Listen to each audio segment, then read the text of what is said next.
이번에는 KBS 충주 스튜디오 연결해서 북부권 소식 살펴보겠습니다. 박은재 아나운서 전해주시죠.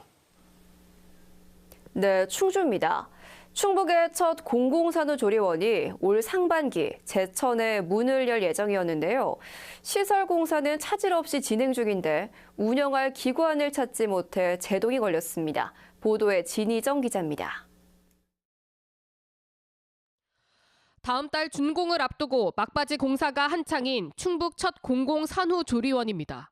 산모 13명과 신생아를 위한 모자 동실, 또 신생아실, 수유실, 피부관리실 등을 갖출 예정입니다.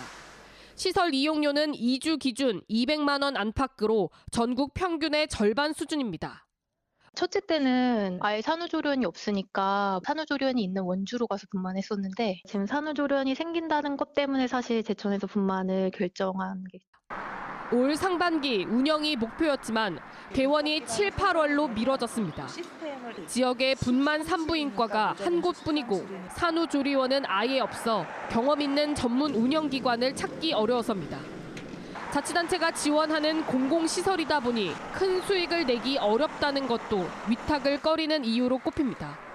지난 1월부터 지역 의료기관 등을 상대로 2차례 위탁 공고했지만 맡겠다는 곳이 없습니다. 관내업체 재공고까지 냈었는데 조금 다들 여러 가지 부담 때문에 좀 어려워하셔가지고 지금 현재 전국으로 공고가 지금 나가 있는 상황입니다.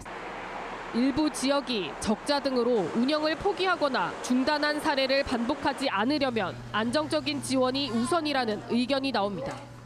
정부 차원의 공공산후조리원 확충과 지원 방안을 촉구하는 법 개정안도 잇따라 발의된 상태입니다. 비용 부담도 크고 그래서 공공산후조리원을 더 확대하고 여기에 대한 지원을 강화해서 임산부들에게 좀 더 저렴하고 질 좋은 서비스를 제공해야겠다.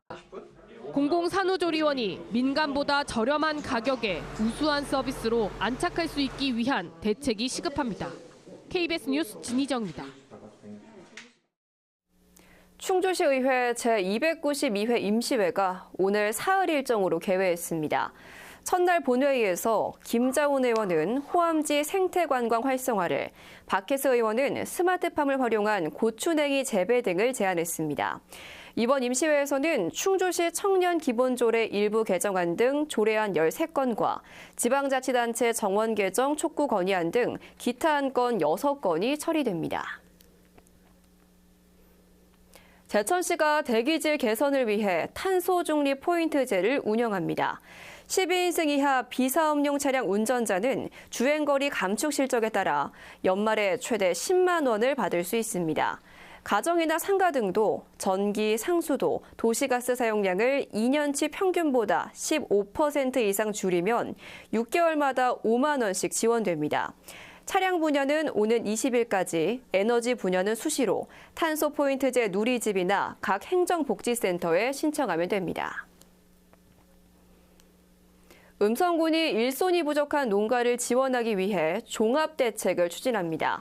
음성군은 오는 6월까지 인력지원 상황실을 운영하고 군과 행정복지센터, 농협을 묶는 일손돕기 알선 창구를 운영합니다.